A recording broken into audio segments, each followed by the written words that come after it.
NASA's Artemis II is set to send astronauts around the moon for the first time in more than 50 years. Commander Reid Wiseman leads an Artemis II crew that redefines what today's NASA stands for.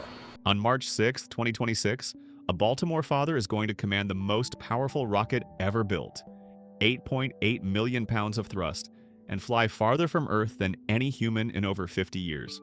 Reed Wiseman will be traveling at Mach 39 when he re-enters Earth's atmosphere. That's so fast, so violent, that if his heat shield fails by even a fraction, he and his crew vaporize instantly. But here's what makes this mission different from every other space flight in history. Reed almost turned it down. His wife had just died. His 2 teenage daughters needed him home. And NASA was asking him to risk everything on a spacecraft that's never carried humans before. What happened next reveals something about courage that nobody talks about. Subscribe to Space Aquarius and let's begin. Let me set the stage for you.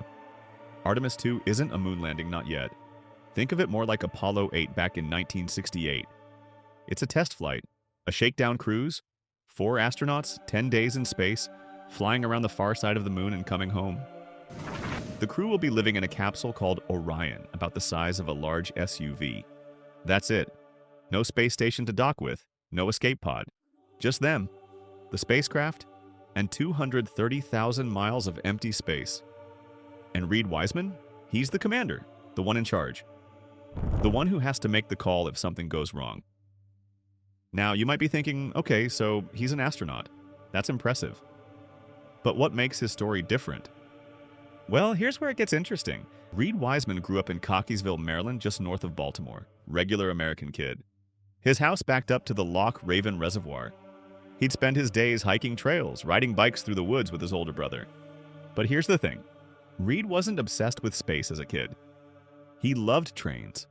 His house was close enough to the old quarry in Texas, Maryland, that when he heard the train whistle, he'd jump in his dad's car, and they'd drive down just to watch the freight trains roll in and out. Then he started seeing a 10 warthogs flying out of Martin State Airport. That's when something clicked. The flying bug bit him hard.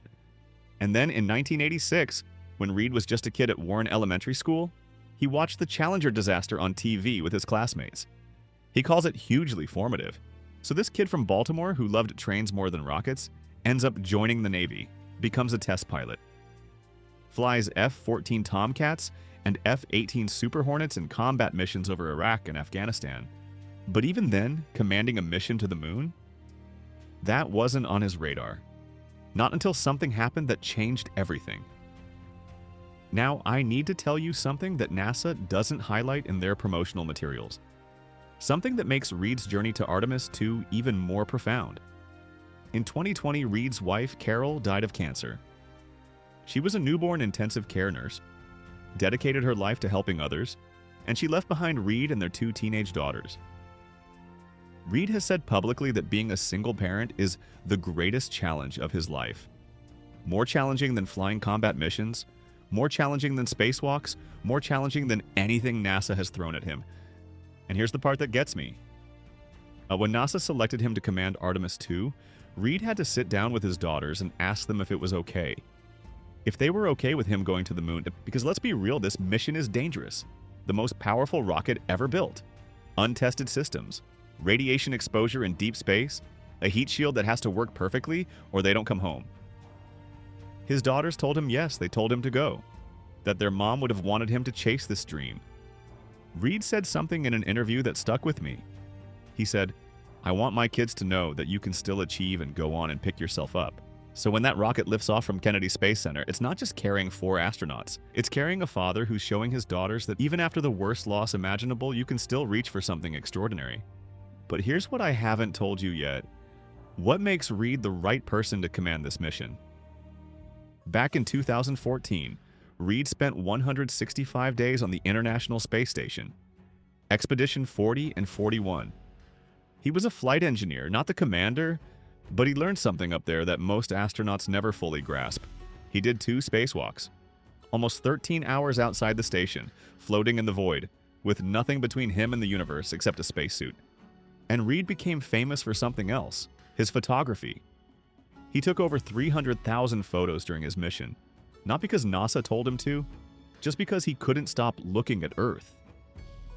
He said trying to describe Earth from space is like trying to describe a dream to someone. But here's the key thing: Reed's background as a Navy test pilot. That's what makes him perfect for Artemis II. See, Artemis I flew in 2022 with no crew. It worked beautifully, but Artemis II? This is the first time humans will test all the systems.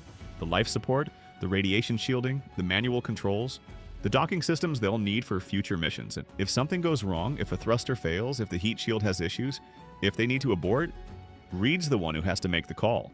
And test pilots? That's what they do. They fly experimental aircraft. They push systems to the edge. They stay calm when everything's going sideways. Reed has thousands of hours in this. He's flown over 40 different types of aircraft. He's landed on aircraft carriers at night in bad weather. He's been in combat. The man knows how to handle pressure, but there's one more thing about this mission that most people don't understand. One more reason why Reed's story matters. Artemis II is going to take Reed and his crew farther from Earth than any human has traveled since 1972. 230,000 miles out, to the far side of the moon. And out there, beyond Earth's protective magnetic field, they're going to be exposed to deep space radiation. The kind of radiation that could cause serious health problems. The kind we need to understand if we're ever going to send humans to Mars. During the mission, the crew will actually practice emergency procedures for a major radiation event. They'll test Orion's radiation shelter, a small protected area inside the capsule where they can take cover if the sun throws a massive solar flare their way. This isn't theoretical. This is real. And here's something that should give you chills. Artemis II is using the same flight path that saved the Apollo 13 astronauts. It's called a free return trajectory. What that means is if everything goes wrong, if the engines fail, if the systems shut down, the gravity of the moon and Earth will naturally bring them home. No additional burns required. It's a safety net. But it's also a reminder that this mission is dangerous enough that NASA built in a backup plan that doesn't require the spacecraft to work. And Reed knows this. He spent years training for every possible failure scenario. He's the one who has to keep his crew alive if things go south. But here's what I find most remarkable about Reid Wiseman. In interviews, Reed talks about what he's most scared of. And it's not the rocket. It's not the radiation. It's not even the possibility of something going catastrophically wrong. He says, "I'm most scared about what I call the arrogance of humanity, to think that we could throw some hydrogen and oxygen in a giant tank, light it on fire, and send us to the moon." Think about that for a second. The Space Launch System is the most powerful rocket ever built for human spaceflight. It produces 8.8 million pounds of thrust. When it launches, it'll be traveling at Mach 39 when it hits the atmosphere on the way back. Mach 39.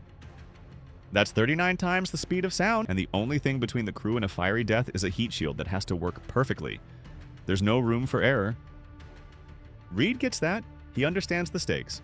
But here's what he's most excited about. He can't wait to see his crewmates experience space for the first time.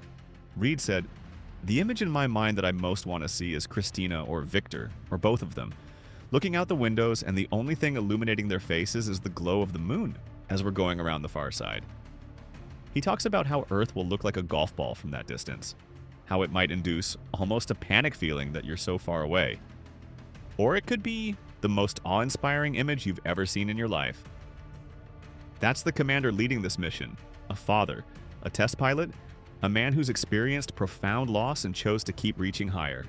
So here's where we are. The first launch window for Artemis II opens on March 6th, 2026. That's just weeks away.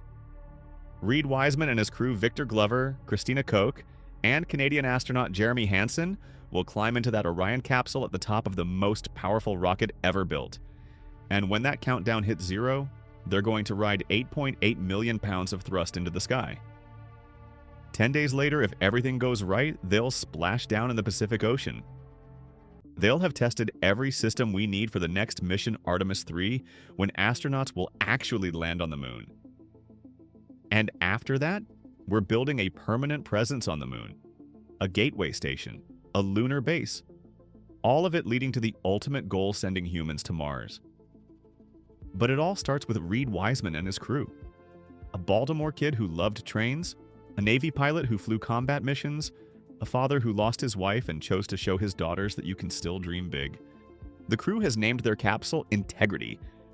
And honestly, I can't think of a better name. If you want to follow this mission, NASA will be streaming the launch live. It's going to be historic. the first time humans have left Earth orbit in over 50 years. And now you know the story behind the Commander. The untold story of Reed Wiseman. Before you go, if this story moved you, hit that like button. Subscribe so you don't miss the next episode, and leave a comment below telling me what part of Reed's story resonated with you most. Share this video with someone who needs to hear a story about courage and perseverance.